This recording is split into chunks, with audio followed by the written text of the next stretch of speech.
In 1996, Purdue Pharma launched OxyContin with the promise that it was virtually non-addictive. They knew this was a lie. Internal documents would later reveal that company executives were fully aware of the drug's addictive properties, yet they aggressively marketed it to doctors across America anyway. What followed was the deadliest drug epidemic in U.S. history. But here's what most people don't know: the real story of how the Sackler family manipulated the entire medical system and why they're still living in luxury today despite destroying millions of lives. And it was so addictive, and they knew that. Pharmaceuticals knew that. But before we dive in, please take a second to hit the like button, subscribe, and turn on post notifications to stay up to date with the channel. All right, let's dive into the video. People trust their doctor and they think that the doctor is prescribing things appropriately and monitoring them. In the mid-1990s, Purdue Pharma was a relatively small player in the pharmaceutical world. Founded in 1892 by John Purdue Gray, it was a modest company until it was purchased in 1952 by three brothers, Arthur, Mortimer, and Raymond Sackler. These men, all physicians, had a vision to transform Purdue into a titan of medicine. But it was their work in the 1980s and 1990s that would cement their legacy and their infamy. At the heart of this story is a drug called OxyContin, introduced in 1996. Marketed as a revolutionary painkiller, it promised long-lasting relief for those suffering from chronic pain. But beneath the polished ads and medical jargon, something far darker was brewing. OxyContin wasn't just another drug. It was a calculated gamble. Its active ingredient, oxycodone, is a powerful opioid, chemically similar to heroin. Purdue's innovation was a time-release formula, designed to deliver the drug slowly over 12 hours, supposedly reducing the risk of addiction. The FDA approved it in 1995, largely based on Purdue's claims that this slow-release mechanism made OxyContin safer than other opioids. But here's the first crack in the story. Purdue's own internal tests showed that up to 68% of the oxycodone could be extracted if the pill was crushed, a fact they didn't share with regulators. Why? Because that crushable pill would become the key to a catastrophe. Purdue knew the risks. Internal documents later revealed in lawsuits showed they were aware as early as 1996 that OxyContin was being abused, crushed, snorted, or injected for a rapid, euphoric high. Yet they pressed forward, targeting doctors with aggressive marketing campaigns. They claimed OxyContin was less addictive, less prone to abuse. They sent sales reps to small-town clinics armed with glossy brochures and free samples. They paid for lavish pain management seminars in vacation destinations, wooing doctors with all expenses paid trips. And it worked. By 2000, OxyContin sales skyrocketed from $48 million to over $1.1 billion. But as the dollars rolled in, so did the body count. The question is, how did Purdue convince the world that a drug this dangerous was safe?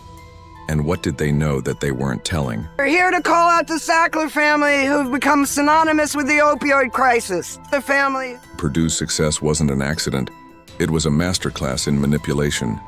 Their marketing strategy was relentless, built on a foundation of half-truths and outright lies.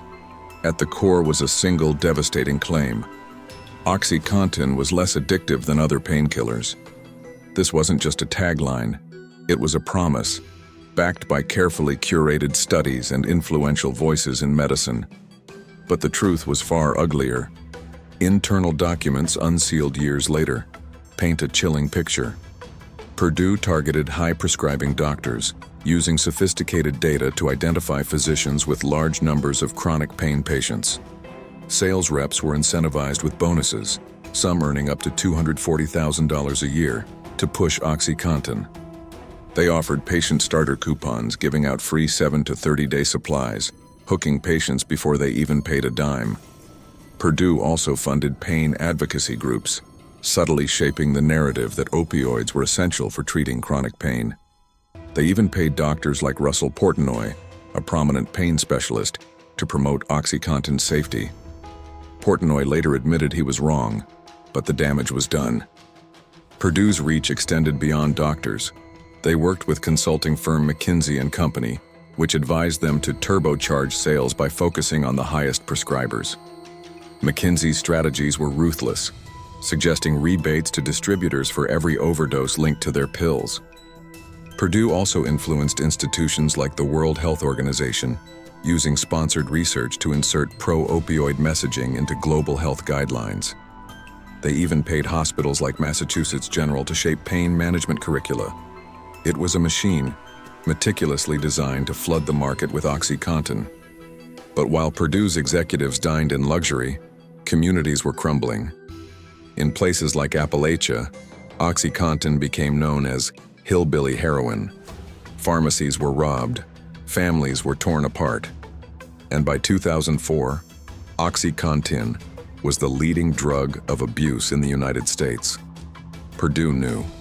They'd known for years, yet they doubled down, blaming addicts for misusing their drug, while their profits soared past $35 billion. That our best, strongest pain medicines are the opioids, but these are the same drugs. Before we continue on, if you are enjoying the video so far, please remember to hit that like button and subscribe to the channel.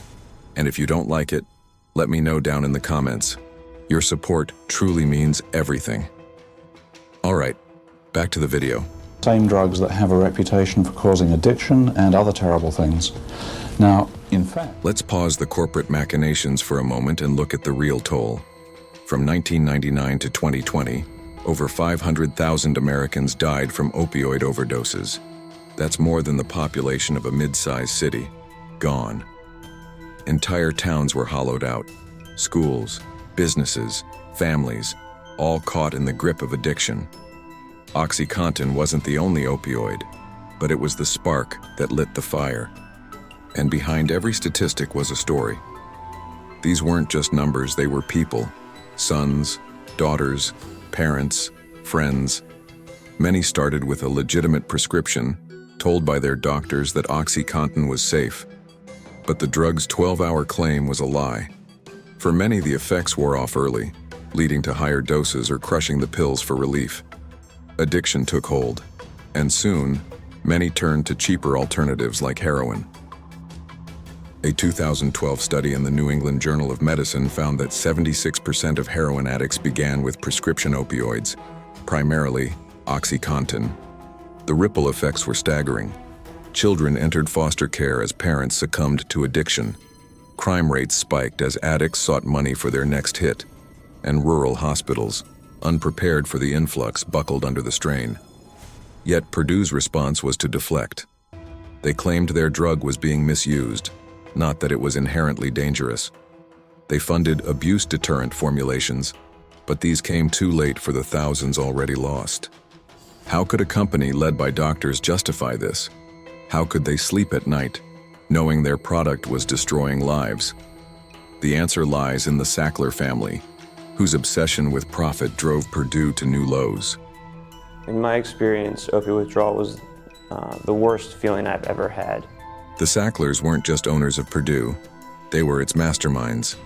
Arthur, Mortimer, and Raymond Sackler built an empire, but it was the next generation, led by Richard Sackler, that pushed OxyContin to infamy.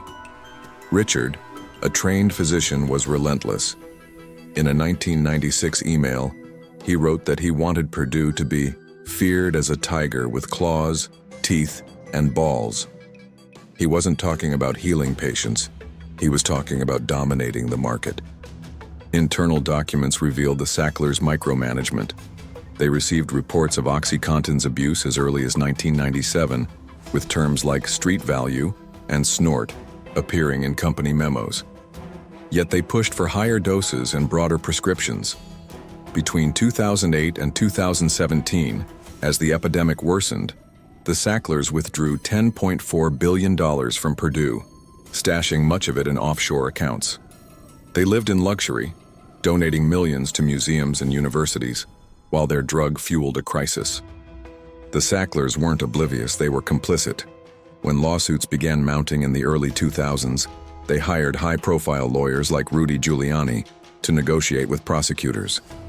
In 2007, Purdue pleaded guilty to misleading the public about OxyContin's addictiveness, paying a $600 million fine, one of the largest pharmaceutical settlements at the time. But no one went to jail. The Sacklers walked free, their wealth intact. Crisis. The family who made billions off the bodies of hundreds of thousands. As the body count grew, so did the lawsuits. By 2019, Purdue faced over 2,900 lawsuits from states, cities, and individuals.